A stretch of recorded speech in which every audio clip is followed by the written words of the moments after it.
Hello, welcome everyone to Soul GPS. This is Ava. Today is part 3 of our series of how abusers, narcissists, psychopaths manipulate with words. And today our topic is gaslighting. What is gaslighting? The name gaslighting actually came from a movie of the same title, which was, I believe, in 1944, and it dealt with the story of a man who ingratiated himself into the life of a widow who had inherited these jewels, and basically through a series of things that he would do to her, he would try to make her believe that she was going insane. And one of the tools he used for that was to make lights flicker. So it was gaslight, and they were flickering, and he would tell her that she's imagining it is not real. Anyway, you can check out the movie. It's actually really good. I watched it. So that's where the term comes from. Now, what does it mean? What gaslighting means is that it's a form of emotional and mental abuse that abusers use in order to manipulate your sense of reality, to manipulate your perception. And it can last for a while, even after the relationship is over. So it can take some time to unlearn that. So I'm going to get a little bit further down in this video into signs that you have been gaslit or gaslighted and things you can do in order to get yourself out of that. So where does it come from? It can come from really anyone. It could be a partner. It could be a family member. It could be a family of origin.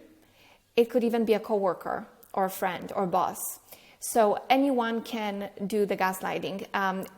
Clinical psychologists say that it is a form of projection where a person who's doing the gaslighting is actually trying to make your perception unbalanced and turn the situation on you so that the attention is away from them and they can get away with hiding something.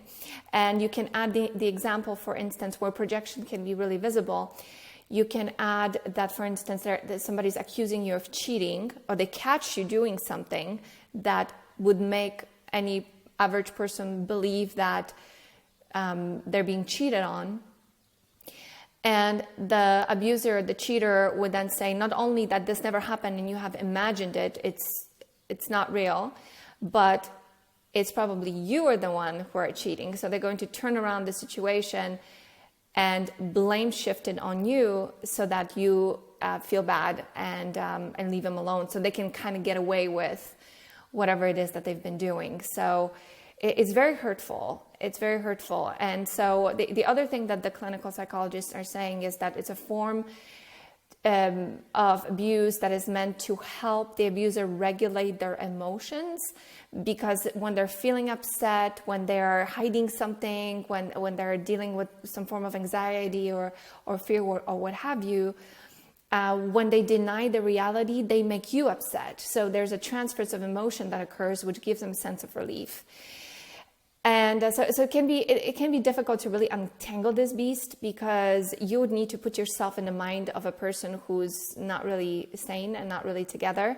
And it can be difficult. I've tried so many times when I was studying these terms to really kind of understand how can someone do these things and for what purpose. And, you know, some of the more advanced abusers who are way off on the far end of the spectrum of the cluster B personality disorder, they are so splintered and so fractured at their core that it affects everything that they do. It's almost like you're looking into a mirror that's been broken, and everything that's reflected through that mirror is going to have an altered reality to it.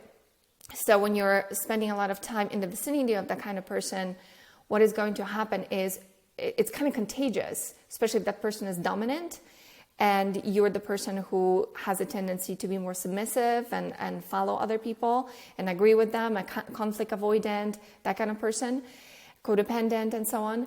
Then, you know, in order to keep peace and in order to find some semblance of harmony with that person, because you want to get the other benefits of the relationship, you're going to have to kind of think a little bit more like they do, and it can affect you. And gaslighting is definitely a huge form of that, emotional transference, of offloading their stuff onto you, their dysfunction onto you, so that again they can kind of regain their balance and carry on with whatever it is that they're doing. It can cause severe cognitive dissonance, because now you're starting to seriously divide reality from fantasy. And if you're being told over and over and over again that what you see or what you hear isn't true, you begin to doubt your own perception. You begin, your self-confidence goes down, your mood really alters. You really start to kind of go down the mood spiral all the way to severe depression. So that's one of the ways you can recognize that you're in the presence of someone who's doing this to you. We'll get down to the point in a minute. So how does this whole process start, right? So you have to remember that what abusers do is, and the reason why they're invisible and they're difficult to catch and see at first, is they begin with being very charming. They want to ingratiate themselves into your life. They want you to begin to trust them. And there are a variety of different behaviors that they can do in order to accomplish that. They will either get you hooked and addicted on their charisma, on, their image and what they're showing to you because you like it. You want some of that, and so therefore you want to spend more time with that person, and they're going to use their charms and their seductions on you. Then there is the other kind of narcissist, which is more covert, the one who drives with the self-pity story. Most of them do anyway, the overt and the covert, because they do want to test you for empathy. But that's how you begin to trust them. Is at first they're really on top of their game. They know what they're doing. They've been practicing this. Some have been using television shows or fairy tales to learn. I've been told that by actually one of my exes. He openly admitted to it. They often actually admit to what they do. It's crazy. And of course we want to erase that, because the red flags, when they come and they threaten the romance, what the majority of us do is we kind of do the selective deletion of facts so that the fantasy can go on, because it feels so good. So they charm you, they open you up, they want you to trust them.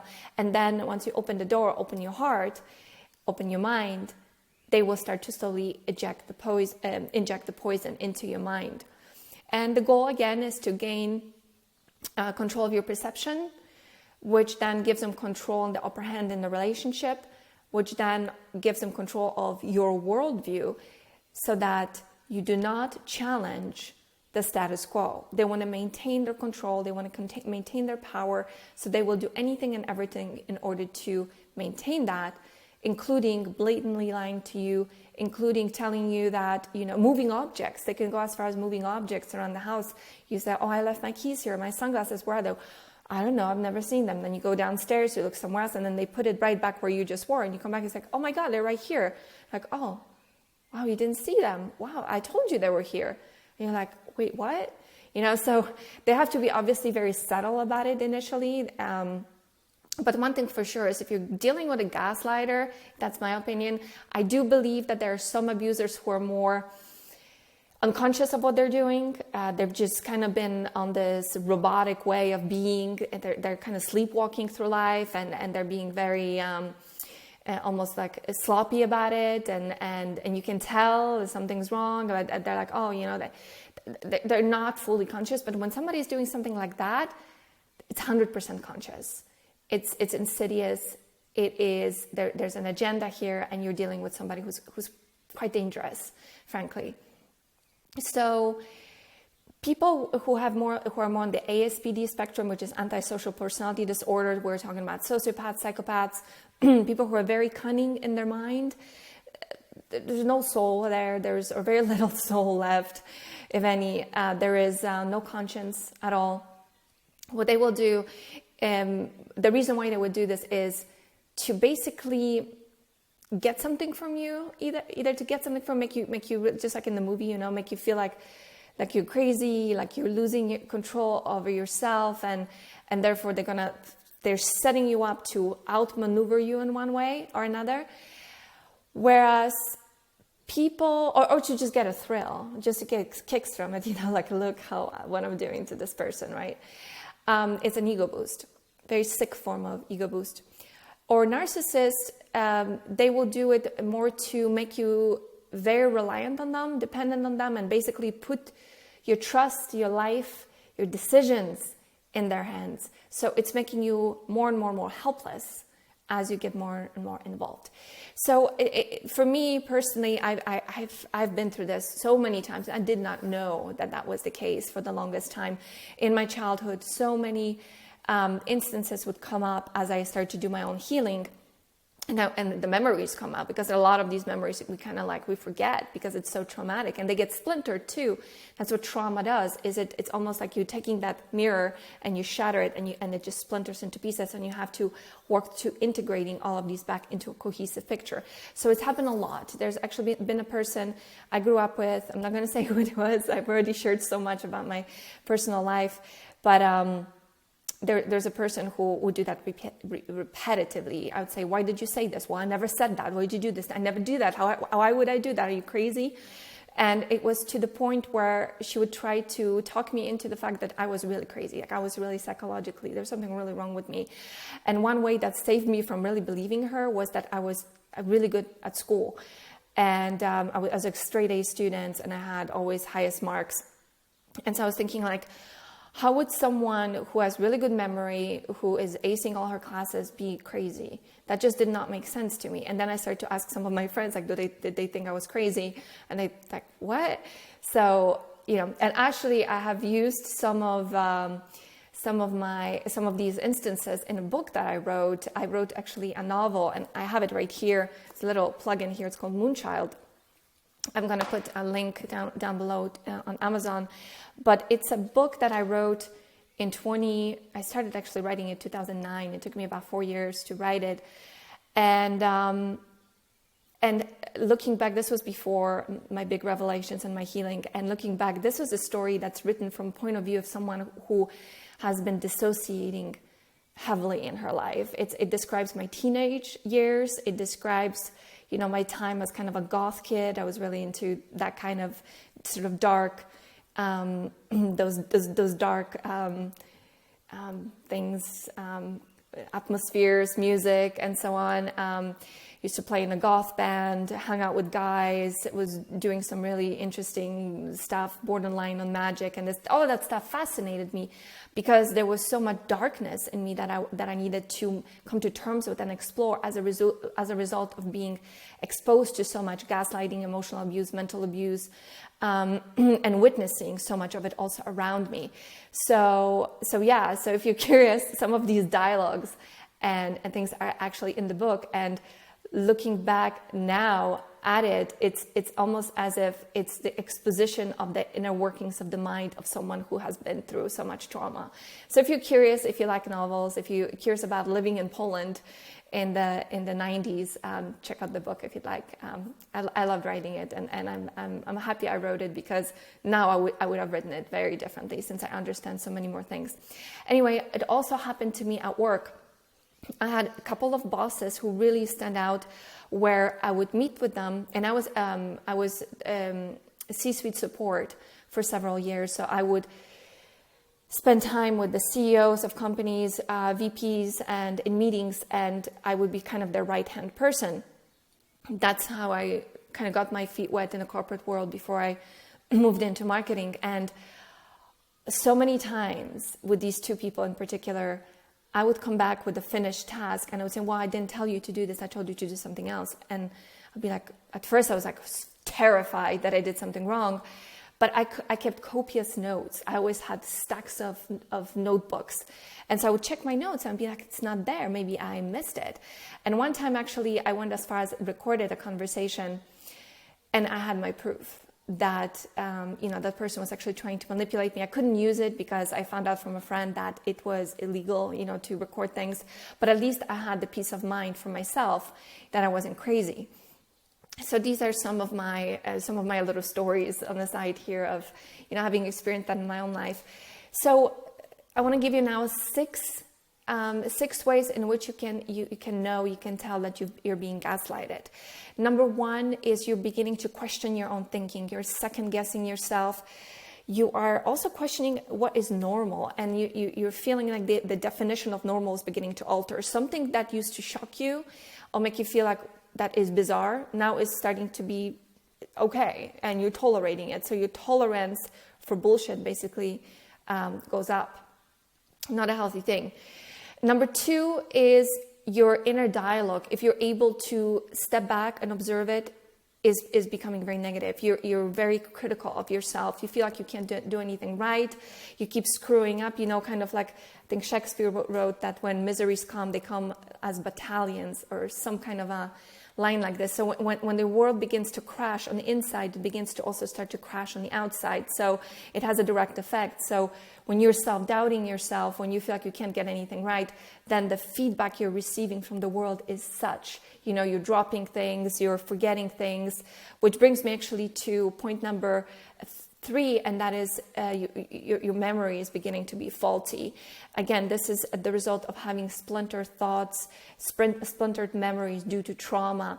You can't quite remember what's been going on, because also your stress levels, your cortisol levels are up, and it's so much more difficult to keep track of your memories when that happens.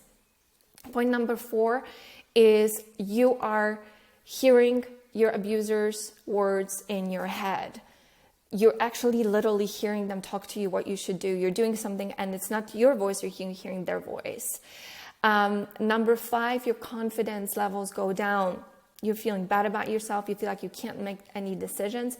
You're becoming more and more reliant on your partner or whoever it is that's abusing you. And you're starting to experience what I call the prison cage effect. So your world is getting smaller and smaller, and it's only you and them. And it's actually, there's less and less of you and more of them. It's kind of like they're taking over. And number 6 is your mood. Your mood is starting to go down.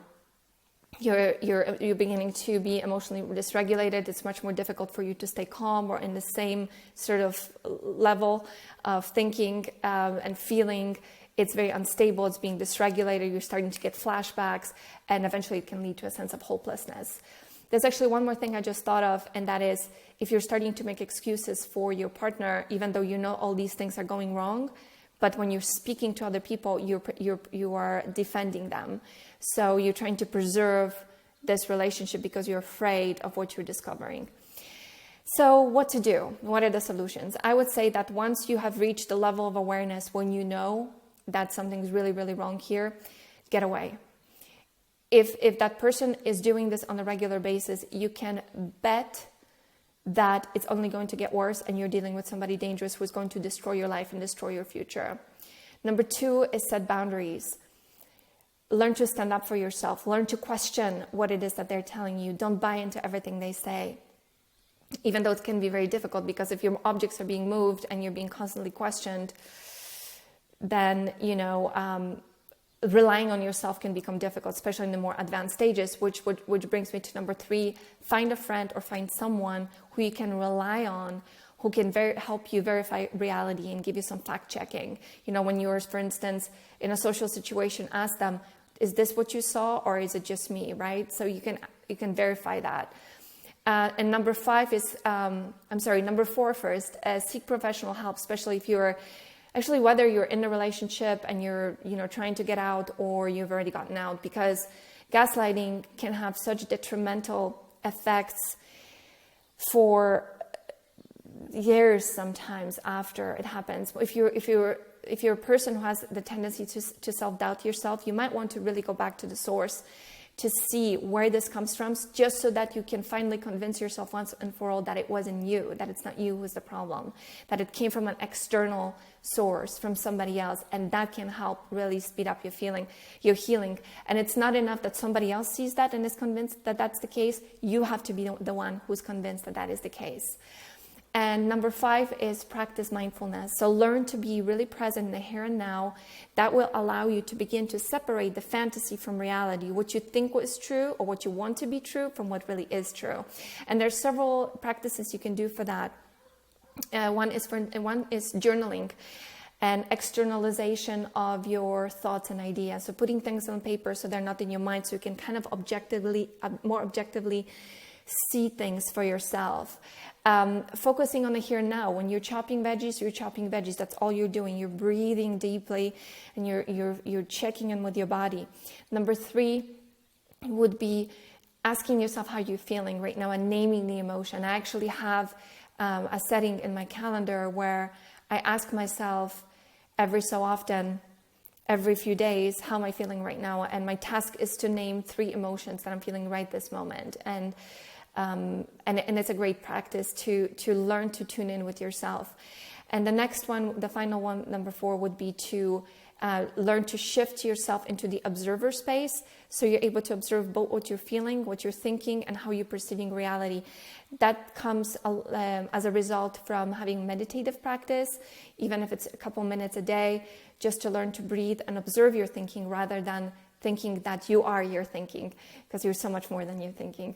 All right, I'm going to leave this video at that. So this was number 3, gaslighting, and I invite you to check out video number 4, which is going to be on anchoring, which is an NLP technique that abusers use. It can be used for good things, but the way they use it is usually for something really, really bad and devious. So stay tuned and check out number 4. Take care. Bye.